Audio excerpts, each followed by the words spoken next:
나도 당신을 사랑합니다. 또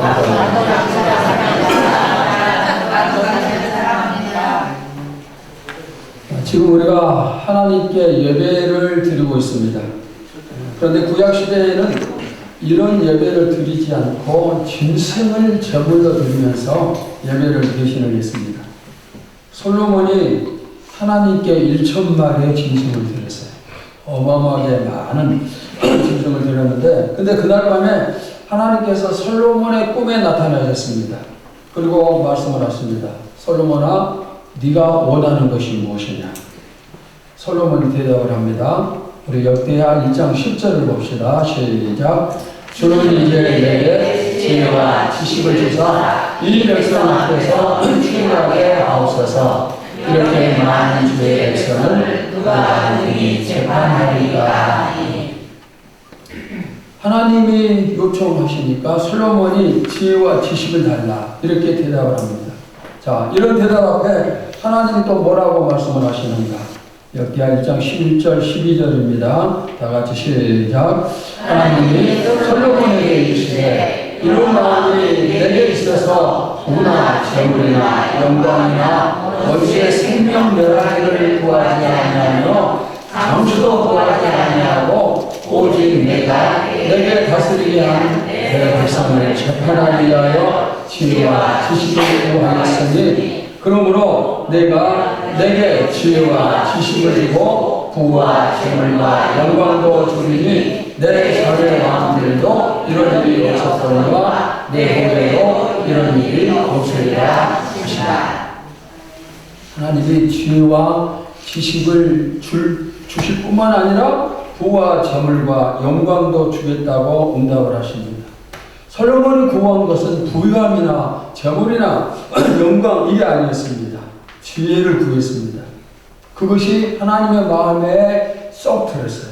그래서 지혜뿐만 아니라 구하지 않은 부와 재물과 영광까지 주겠다 이렇게 말씀을 하십니다. 하나님은 우리가 구하는 것보다 더 좋은 것으로 더 많은 것으로 주심을 믿으시기를 바랍니다. 아멘. 솔로몬이 지혜를 구했다는 것은 원래부터 솔로몬이 지혜로운 사람이었음을 알 수가 있어요. 만약에 지혜롭지 못했다면, 지혜롭지 않은 사람이었다면 부귀를 구하고 영화를 구했을 겁니다. 성경에는 지혜로운 사람들의 얘기가 많이 나와요. 그중 하나를 소개하면은 예루살렘이 바벨론의 침공을 받았습니다. 그리고 많은 사람들이 바벨론의 포로로 끌려갔는데 그 중에는 다니엘과 그의 세 친구도 있었어요. 그런데 포로로 끌려간 그들에게 문제가 생겼습니다. 식사 때마다 우상 앞에 드려진 음식을 먹어야 돼요. 하지만 하나님 믿는 사람이 우상 앞에 드려진 음식과 포도주 이것을 먹어서는 안 되고, 그래서 다니엘이 한 가지 제안을 합니다. 우리가 열흘 동안 채소를 먹게 해요.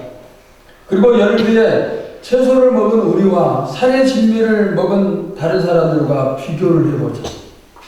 그리고 열흘 동안 실제로 채소를 먹습니다. 그 다음에 산의 진미 먹은 사람들과 비교를 해보니 다니엘과 친구들의 얼굴에 윤기가 나고 훨씬 더 건강해 보입니다. 그래서 이후로도 계속해서 채식을 하면서 우상 앞에 드려진 음식을 먹지 않아도 되었어요. 이것이 바로 뭡니까? 다니엘의 지혜예요.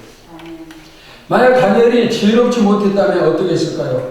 그가 믿음은 있지만 지혜롭지 못하다면 아마 막무가내 식으로 싸우면서 우리는 죽어도 우상 앞에 드려진 음식을 먹을 수 없다. 끝까지 우기다가 아마 죽었을 거예요. 그것이 순교일까요? 순교가 귀한 것이지만은 우둔해서 별 의미가 없는 순교를 하는 것보다는 지혜롭게 살아남아서 하나님께 쓰임받는 것이 더 좋겠죠. 우리가 지혜로운 성도들 되시기를 바랍니다. 아멘. 가정에서도 마찬가지예요. 남편이 만약 핍박을 한다? 그러면 남편을 향해서 사탄아 물러가라 하고 소리치는 것보다, 그렇게 하면서 싸우는 것보다는 비를 잘 맞춰주면서 전도해서 예수 믿게 만드는 것이 지혜로운 목숨입니다. 기독교를 핍박하는 세상을 향해서도 사탄아 물러가라 하면서 맞서서 큰 소리치고 싸우는 것보다는 다니엘처럼 지혜롭게 대하면서 그들을 믿게 만드는 것, 이런 것이 필요한 거죠. 지금 중동 지역의 전쟁으로 인해서 전 세계가 요동치는 이때 우리에게 더욱더 필요한 것이 지혜라고 생각이 됩니다. 하나님이 우리에게 지혜를 주실 때 이 세상이 힘들지만은 우리가 어려움을 이기고 승리할 수가 있어요. 여러분 모두 다 지혜롭게 신앙생활 하시기를 축원합니다. 우리가 진리를 포기할 수는 없어요. 그러나 진리를 선포할 때도 상대방의 기분을 거스르게 또 기분 나쁘게 하면서 선포하면 안 되겠죠. 예를 든다면 어떤 목사님이 이렇게 말을 했어요. 풍회를 다니는 목사님인데 불교인들을 향해서 머리 빡빡 민 사람, 중공들, 웃기는 짬뽕 이렇게 표현을 했어요. 그러면 이런 표현을 듣는 불교인들이 얼마나 기분이 나쁘겠어요. 진리를 전달하더라도 좋은 말 하면 좋겠죠. 중놈 이렇게 말하기보다는 그냥 스님 이렇게 불러주는 게 훨씬 더 부드럽고 부드러우면 대화가 되고 대화가 되면은 전도가 돼요. 이것이 바로 지혜로운 신앙생활이에요. 어릴 때보다도 지혜가 더 필요한 이때 여러분 모두 다 지혜로 더욱더 깊이 빠져들고 그래서 이 힘든 세상을 잘 이길 수 있기를 축원합니다. 자, 몇 가지 살피면 첫째, 지혜가 무엇인지 알아야 돼. 잠언 9장 10절을 봅시다. 시작. 여호와를 경외하는 것이 지혜의 근본이요 거룩하신 자를 아는 것이 명철이니라. 돈 잘 버는 것이 지혜일 수 있어요. 사람들은 그렇게 생각해요. 그 다음에 다른 사람의 비를 잘 맞추고 남들보다 빨리 승진하는 것도 지혜일 수가 있습니다. 그런데 성경은 지혜가 뭐라고 말씀을 해요? 하나님을 뭐하는 것이? 경외하는 것이 지혜의 근본이에요. 하나님을 경외하는 것이 진짜 지혜예요. 그러면 여기 경외라는 단어의 뜻이 무엇일까요? 두 가지 말씀드리겠습니다. 첫째는 공경과 같은 뜻이에요. 십계명 중에 부모를 공경하라 이런 계명이 있는데 바로 그 공경이라는 단어와 경외가 같은 뜻입니다. 같은 의미입니다. 즉 하나님을 창조자로 인정하면서 그분을 절대적으로 섬기는 자세가 바로 경외예요. 누가 지혜로운 사람이에요? 하나님을 제대로 잘 섬기는 사람. 자, 그 다음에 두 번째, 경외라는 단어 속에는 두렵고 떨림의 뜻이 포함되어 있습니다. 많은 그리스도인들이 하나님을 사랑의 하나님으로만 착각을 합니다. 내가 무슨 죄를 지어도 다 용서해 주시고 물론 다 용서해 주십니다. 그러니까 그냥 하나님을 우습게 생각하고 무시하고 제 멋대로 살고 그러나 하나님은 우리가 절대로 무시해서는 안 되는 그런 존재예요. 하나님은 어떤 분이십니까? 그분은 우리를 나를 심판하시는 분이에요. 나를 천국으로 지옥으로 판단해서 보내시는 분이 바로 하나님이십니다. 그리고 내가 잘못했을 때 채찍을 들여서 나를 때리시는 분이 바로 하나님이십니다. 여러분이 하나님을 사랑하신다면 하나님을 경외해야 됩니다. 두렵고 떨림으로 섬길 수 있어야 돼요. 그런데 우리는 하나님을 무례하게 대하는 경우가 많아요. 고린도전서 13장 보시면은 사랑은 무례히 행치 않는 것이라고 그랬습니다. 하나님을 우리가 제대로 잘 섬겨야 돼요. 경외하면서 잘 섬길 때 그것이 바로 지혜가 되고 지혜로운 성도가 됩니다. 우리가 열심히 신앙생활을 하면 하나님을 경외하면 지혜의 문이 열리게끔 되어 있습니다. 그러면은 어떤 문제가 생긴다 할지라도 금방 해결의 길이 보여요. 또 하나님보다 더 귀하고 소중한 분도 없다는 것을 알게 되고 예배와 다른 것 바꿔서는 안 된다는 것, 또 하나님보다 세상을 더 사랑하면 안 된다는 것, 이런 것을 전부 다 알 수가 있어요. 그런데 우리가 그렇게 행동하지 못하는 이유는 뭘까요? 지혜가 부족하기 때문에 또는 지혜가 없기 때문에. 하나님을 경외하면 하나님이 얼마나 소중한 분이신지 알 수가 있습니다. 문제가 생길 때 어떻게 해결해야 될까? 금방 알게 돼요. 여러분, 하나님께 모든 대답이 있음을 믿습니까? 이 사실을 믿는다면 하나님을 잘 섬기는 일에 최선을 다하고 그래서 여러분의 지혜가 나날이 충만해지기를 축원합니다. 자, 두 번째는 지혜를 주시는 분이 누구인지 알아야 돼요. 누가 우리에게 지혜를 주시는가? 열왕기상 4장 29절입니다. 시작. 하나님이 솔로몬에게 지혜와 총명을 심히 많이 주시고 또 넓은 마음을 주시되 바닷가에 모래같이 하시니. 솔로몬에게 지혜를 주신 분이 누구예요? 하나님이 솔로몬에게 지혜와 총명을 심히 많이 주시고 우리 생각에는 책을 많이 읽고 공부를 많이 하고 인생의 경험을 많이 쌓으면은 지혜를 얻을 수 있다 그렇게 생각합니다. 그러나 성경은 하나님이 지혜를 주신다고 말씀해요. 다니엘서 1장 17절을 봅시다. 시작. 하나님이 이 내 소년에게 학문을 주시고 모든 서적을 깨닫게 하시고 지혜를 주셨으니 다니엘도 모든 환상과 꿈을 깨달아 알더라. 다니엘과 그의 친구들이 지혜로웠던 것도 하나님께서 그들에게 지혜를 주셨으니 그랬습니다. 하나님이 지혜를 주셨습니다. 우리 한 절 더 찾아봅시다. 잠언 2장 6절입니다. 시작. 대저 여호와는 지혜를 주시며 지식과 명철을 그 입에서 내시니며. 지혜를 주시는 분은 하나님입니다. 하나님의 지혜를 주십니다. 그래서 우리는 하나님을 믿는 사람이 되어야 되고 하나님 마음에 쏙 드는 사람이 되어야 돼요. 여러분 제가 이렇게 극단적으로 얘기하면은 안 좋을 수도 있겠지만은 하나님을 믿지 않는 사람들은 전부 다 미련한 사람들이에요. 안 믿는 사람은 미련한 사람들이에요. 그들은 자신들이 지혜롭다고 생각을 하고 하나님을 믿는 우리들을 우습다고 생각하지만은 사실 그들은 너무나 미련한 사람들이에요. 미련하니까 하나님을 모르는 거예요. 믿지 않는 사람들 중에 가장 지혜로운 사람과 또 믿는 사람들 중에 가장 지혜롭지 못한 사람 중 이 두 사람을 비교하면은 누가 더 지혜로울까요? 하나님을 믿는 사람이 더 그래도 지혜로워요. 믿지 않는 것은 미련한 것 중 최고의 미련함이에요. 성경은 하나님 안 믿는 것을 미련하다고 표현해요. 하나님이 구원의 길을 열어놓으셨는데 그 길로 가지 않고 자꾸 반대 죽음의 길로만 가니 그게 얼마나 미련합니까? 주님께서 사람의 마음을 놓고 하시는데 문을 열지 않아. 문을 닫고 열어주지를 않아요. 끝까지 주님을 거절하니 그보다 더 미련한 게 어디 있겠어요? 요즘 우리가 살아가는 세상이 점점 더 살아가는 게 힘들어지는 것 같아요. 특별히 올해는 전쟁 때문에 전 세계 경제가 요동치고 있어요. 기름값이 올라도 너무 올랐어요. 모든 물가가 하늘 높은 줄 모르고 오르고 있습니다.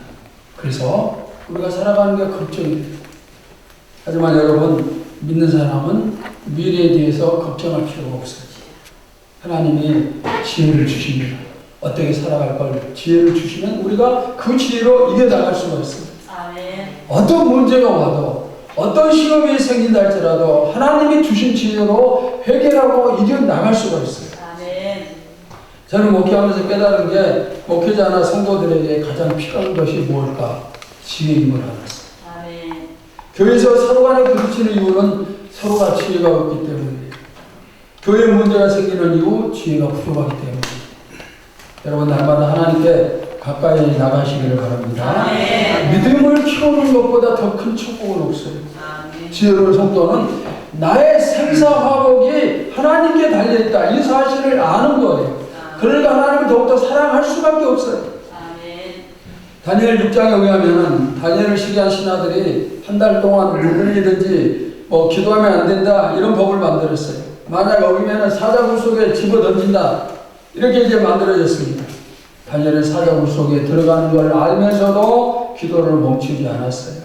이유는 하나예요. 내가 하나님으로부터 멀어지면서 살기보다는 하나님과 함께하면서 죽겠다. 다니엘의 세 친구도 마찬가지예요. 왕이 만든 금시상, 금으로 큰 신상을 만들어 놓고 나팔을 불면 누구든지 그 앞에 절을 해야 됩니다. 절을 하지 않을 경우에 화형에 처해집니다. 그런데 다니엘의 친구들은 절하지 않았어요. 딱 한 번만 절하면 살 수 있어요. 그러나 하지 않습니다. 왜 절하지 않았을까요?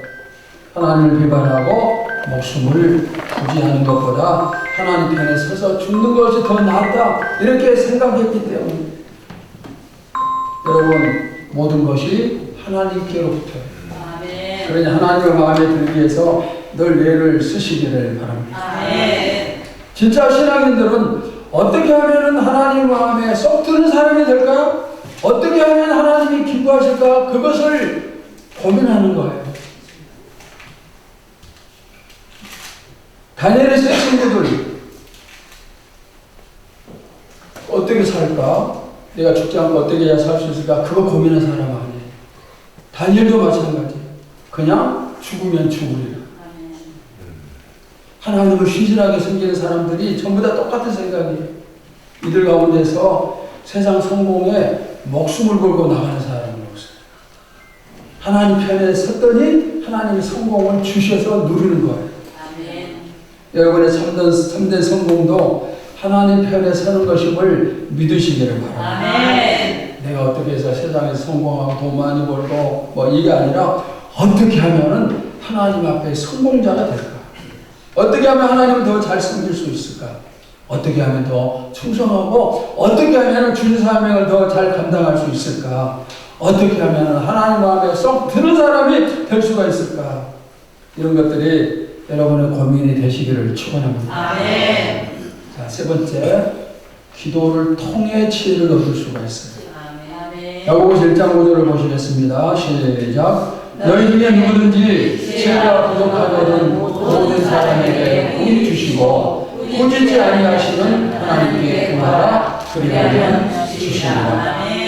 자, 지혜를 주시는 분이 누구라고 했었죠? 하나님이 주셔요. 우리가 좀 전에 그 부분 살폈죠. 그러면은 하나님은 우리에게 지혜를 주실 때 어떻게 주시는가?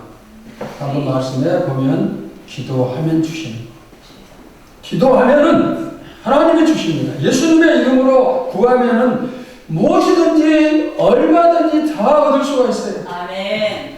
제가 이 시간 여러분에게 다시 한번 분명히 강조합니다. 여러분에게 기도 응답에 대한 분명한 확신이 있기를 바랍니다. 아멘. 기도하면은 하나님의 응답을 주신다는 확신. 아멘. 구하면 주셔요. 아멘. 찾으면 찾습니다. 두드리면 열립니다. 믿음의 기도는 불가능을 가능하게 합니다. 아멘. 실제로 예수님께서 기도를 통해 기적을 행하신 일들이 많이 일어나요. 그 중에 대표적인 거 하나 살피면은 보리떡 5개, 물고기 2마리로 5,000명을 먹이시고 남는 그런 기적을 베푸셨어요. 우리도 기적을 많이 체험하리라 믿습니다. 왜냐하면 우리가 모여서 기도할 때마다 하나님의 능력이 나타나게 달라고 수없이 기도하기 때문에 기적을 사모하는 기도에 기적이 나타나요. 여러분의 삶 속에서도 기도를 통한 기적이 많이 나타나기를 바랍니다. 하나님을 섬기는 사람들은 기적을 체험할 수도 있어야 돼요. 기도할 때마다 응답을 받아야 됩니다.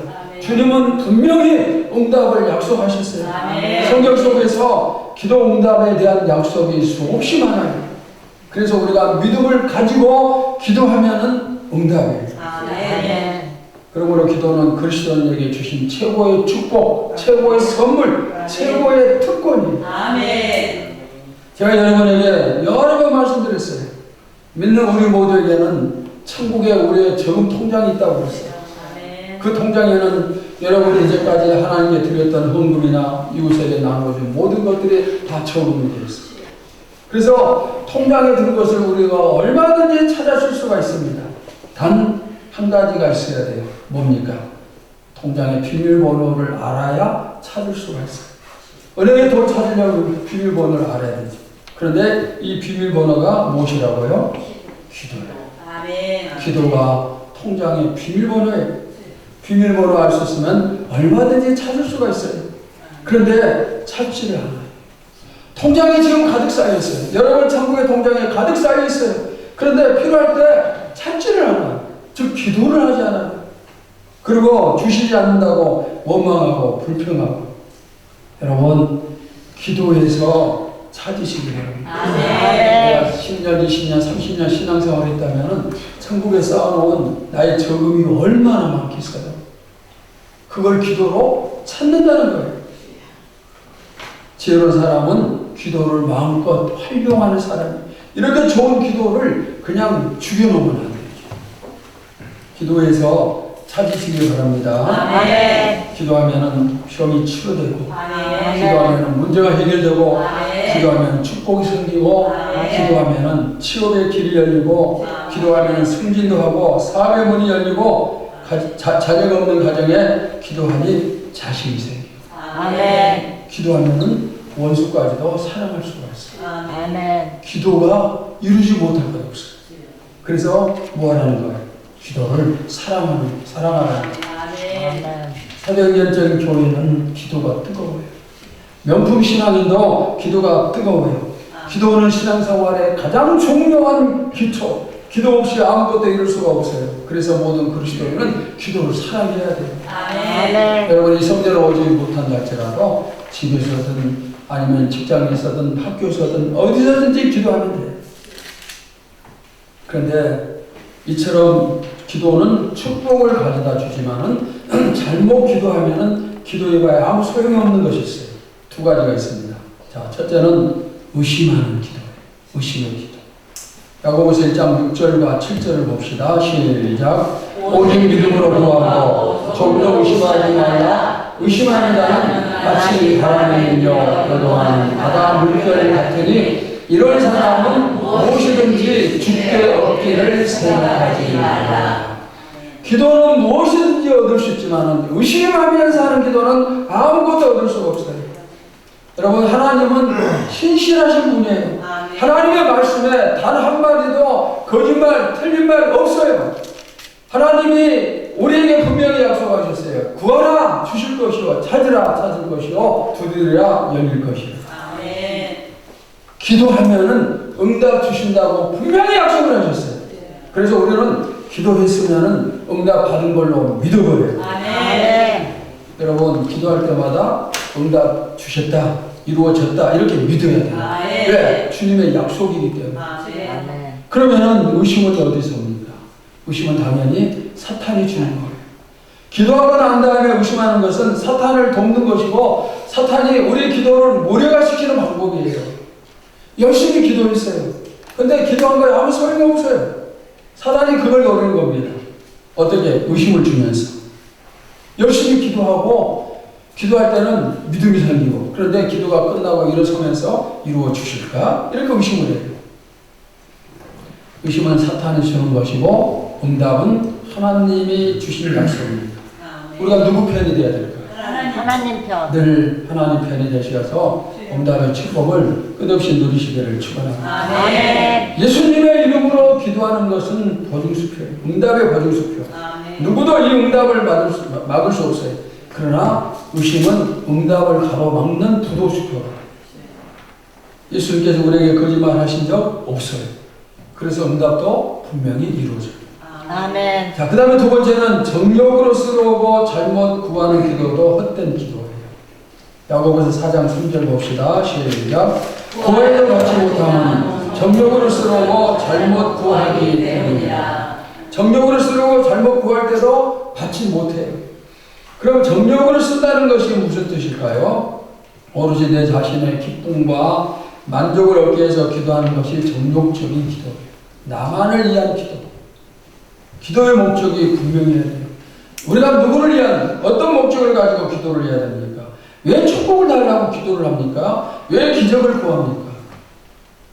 누구를 위함입니까? 기도는 욕심을 버려야 돼요. 하나님을 위해서 또 천국과 하나님의 뜻을 이루기 위해서 기도하면은 응답돼요. 그리고 구하지 않는 것까지도 주십니다. 다시 말하면 하나님의 뜻에 맞는 기도는 얼마든지 응답을 받을 수가 있어요. 특별히 지혜를 구하는 것은 하나님이 너무너무 기뻐하시는 기도 제목이에요. 그래서 지혜를 구할 때 꾸이 주시고 꾸짖지 아니하시는 하나님이라 이렇게 말씀하셨어요. 여러분이 지혜를 원하십니까? 그러면 기도하세요. 마음껏 없이 물으면서 기도해도 돼요. 솔로몬이 인류 역사상 최고의 지혜를 받은 사람이지만 하나님 저에게 솔로몬보다 더 많은 지혜를 주세요. 기도한다고 해서 하나님이 너 욕심 많아 꾸짖지 않으세요. 이런 기도는 아무리 크게 해도 상관없어요. 그런데 반면에 나 혼자 잘 먹고 잘 살기 위해서 축복을 달라 기도하면 하나님이 주시지 않아요. 그런 게 바로 뭐예요? 정욕적인 기도예요. 자, 여러분이 하나님이 주신 축복을 크게 받았어요. 그 축복을 가지고 먼저 무엇을 하겠어요? 대부분의 사람들 보니까 큰 축복이 오면은 좋은 집 사고, 좋은 차 사고, 그 다음에 치장하고, 뭐 그냥 허화스럽게 살고 이런 생각을 하는데 이런 생각으로 축복을 기도하면은 그 기도는 무슨 기도가 돼요? 정욕적인 기도가 돼요. 응답해 주시지 않아요. 저도 여러분도 우리 교회의 재정적인 축복을 위해서 정말 간절히 기도하고 있어요. 저는 이 기도가 분명히 응답됨을 믿습니다. 왜냐하면 우리의 꿈은 성전을 크게 건축하고 우리끼리 우리 교회 안에서 잘 먹고 잘 살기 위해서 재정 축복 달라는 게 아니에요. 우리는 주는 것을 원해요. 주는 것이 기쁘고 자꾸 주고 싶은 마음이 큽니다. 그래서 주라 그리하면 너희에게 줄 것이니 이 말씀을 우리가 정말 사랑하고 있어요. 1년 동안 주는 것에 대해서만, 주는 축복에 대해서만 설교했던 적도 있어요. 그런데 아무리 주고 싶어도 우리가 가진 게 없으면 줄 수가 없어요. 아무리 마음은 주고 싶지만 없으면 줄 수 없잖아요. 몇 년간 코로나를 지내면서 교회들이 너무너무 어려워지고 그 어려움이 지금도 계속되고 있어요. 이럴 때 우리 교회라도 줄 수 있어야 되겠습니다. 아멘. 여러분 주는 것을 목적으로 이런 선한 목적으로 축복을 달라고 기도하시기 바랍니다. 아멘. 그럴 때 하나님이 주셔요. 아멘. 여러분 가정에도 우리 교회도 풍성케 해주심을 믿습니다. 아멘. 자, 이 시간에 여러분이 평소에 기도하는 제목이 무엇인가 살펴보세요. 매일 아침에 눈을 뜨면서 무슨 기도를 합니까? 또 금요일 철학기도에 모여서 무슨 기도를 하는가? 기도 제목이 뭘까요? 기도 제목을 순서대로 하나씩 열거를 하면 지혜는 몇 번째가 될까요? 아마 10번째 되기도 힘들 거예요. 아니면 아예 기도 제목 속에 지혜는 포함되지 않는 그런 사람들이 많을 거예요. 그러나 여러분, 지혜를 위한 기도는 너무너무 중요해요. 정말 중요해요. 저는 모든 믿는 사람들이 가장 중요하게 여겨야 될 기도 두 가지가 있다고 생각하는데, 첫째는 성령 충만함. 두 번째는 지혜 충만. 축복 충만, 뭐 건강 뭐 이런 게 아니고 두 번째는 뭐예요? 지혜 충만이에요. 이 두 가지를 갖추면은 모든 것이 갖춰졌다 말해도 틀리지 않아요. 지혜가 충만하니까 여호와 하나님을 경외하고 성령 충만하니까 신앙생활 잘하고 세상을 이길 수가 있어요. 그러면 이렇게 지혜 충만, 성령 충만할 때 뒤따라오는 것이 무엇일까요? 가정과 교회에 구원과 축복이 자연스럽게 뒤따라. 기도 제목을 어떤 걸 세우라고요? 성령 충만함과 그다음 뭐예요? 지혜 충만. 예루살렘 교회에서 7 집사를 세울 때 어떤 자격을 갖춘 사람을 세웠습니까? 그 조건은 지혜와 성령 충만. 그리고 한 가지 더 칭찬. 지혜와 성령 충만은 교회와 성도의 가장 중요한 기도 제목이에요. 축복달라는 기도에만 매달 필요 없어요. 생사화복을 하나님이 주관하시기 때문에 그 하나님을 잘 섬기면은 하나님이 그냥 저절로 우리에게 복을 주시는 거예요. 오늘 말씀을 계기로 해서 이 두 가지 기도 제목이 여러분의 평생 기도 제목이 되시기를 바랍니다. 아멘. 자, 한번 따라서 합시다. 하나님, 하나님, 나를 성령으로 충만케 하옵소서. 나를 성령으로 충만케 하옵소서. 지혜로 충만케 하옵소서. 지혜로 충만케 하옵소서. 따라서 하라면은 입술을 좀 벌려서 하세요. 그래야 여러분들의 말씀이 돼요. 시켜도 항상 입술 벌리지 않는 사람들은 항상 이거예요. 그럼 복을 받지 못해요. 말씀을 받지 못해요. 제가 누구라고 얘기는 하지 않아요. 자, 다시 한번 따라합시다. 하나님, 나를 성령 충만케 하옵소서. 나를 성령 충만케 하옵소서. 지혜 충만케 하옵소서. 지혜 충만케 하옵소서. 보여 주시고 꾸짖지 아니하시는 하나님께 기도해서 이 두 가지 축복을 누리시기를 축원합니다. 아멘. 자, 그러면은 지혜로운 솔로몬이 받은 축복이 무엇일까요? 그가 받은 축복은 이루 말로 할 수 없을 정도로 엄청난 복을 받았는데 우리 인류의 역사에 있어서 오공하는 모든 사람 중에서 제일 많은 축복을 받은 사람이 솔로몬. 최고의 지혜를 받았더니 최고의 축복을 받았어요. 예수님께서 이 사실을 인정을 해주셨어요. 그러면은 지혜로웠던 다니엘의 축복은 어떤 것입니까? 나라가 바뀌고 왕이 4번이나 바뀌는 과정 속에서도 그는 총리직을 계속 유지를 해요. 여러분 우리나라도 보면은 정권이 바뀌면은 국무총리, 장관 그리고 중요한 자리들 전부 다 바뀌잖아요. 전부 다 쫓아내고 우리 편으로 앉히는 거죠. 그런데 다니엘은 바벨론이라는 그 엄청난 나라에서 총리직을 했어요. 그 다음에 그 나라의 뒤를 이어서 메데 바사라는 나라가 세워지는데 그것에서도 총리직을 했어요. 무려 4왕에 걸쳐서 총리 자리를 지켰어요. 나라가 바뀌었어요. 정권이 바뀐 게 아니고 나라가 바뀌고 또 4명의 왕이 바뀌었지만 항상 총리직은 다니엘의 자리. 이것이 바로 지혜의 승리이고 지혜의 결과예요. 그래서 성경은 우리에게도 어떤 사람이 되라? 지혜로운 사람이 되라 말씀을 합니다. 사랑하는 성도 여러분, 지금 우리는 어릴 때보다도 여러 위기를 맞고 있어요. 그러나 실망할 필요는 없어요. 우리에게는 하나님이 주신 지혜가 있어요. 이 지혜로 여러분도 저도 충분히 헤쳐나갈 수 있음을 믿습니다. 이미 여러분 모두 다 지혜로운 성도가 되었음을 믿습니다. 지혜로운 성도 여러분을 제가 다시 한번 더 풍성한 지혜로 초대를 합니다. 이 초대를 받으시고 기도하세요. 하나님 나에게 흐르고 넘치는 지혜를 주시옵소서. 내가 기도할 때 더 풍성한 지혜의 성도가 되어짐을 믿습니다. 할렐루야. 하나님 감사합니다.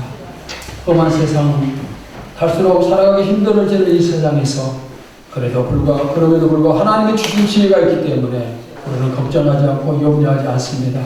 우리가 늘 승리하며 이길 수 있음을 믿습니다.